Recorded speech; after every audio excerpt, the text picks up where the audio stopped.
What are your thoughts? And again, this could be do's or don'ts, it could be suggestions, it could be principles to consider around international communication.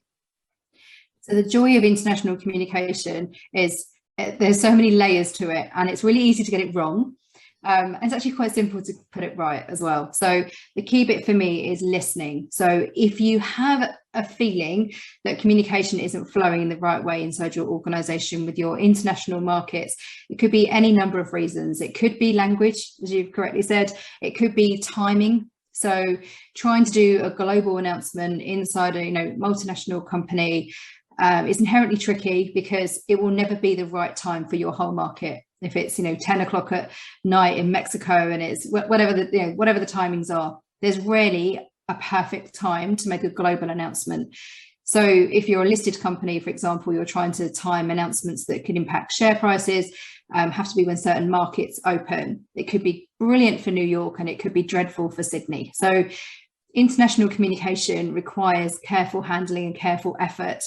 There's a model that I use that I created a number of years ago, which is global, local, me. So it's in a table format where global communication is something that's applicable to everybody. And then local is, as the name implies, a much more local. So in this scenario, I would want to see a global announcement, for example, which is often generic.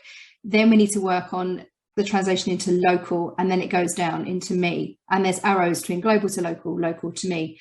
So for international communication to work, we need to be really cautious and mindful in terms of what's that translation from global to local, local to me.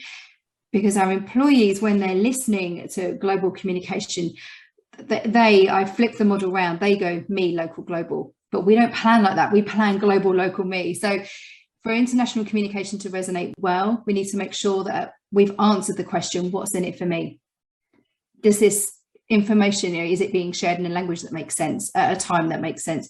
Do I know who to ask questions to at a local level? And do they know where to get help from at a global level? So it's a really simple framework, but I use it constantly in my work, because if we don't do that translation from global to local, local to me, or vice versa, that's when communication breaks down, because it might be in the wrong language, it might be at the wrong time, and it might be culturally insensitive. If we haven't taken the richness and diversity of audiences into account, or employee groups into account, then you can miss the mark really, really quickly.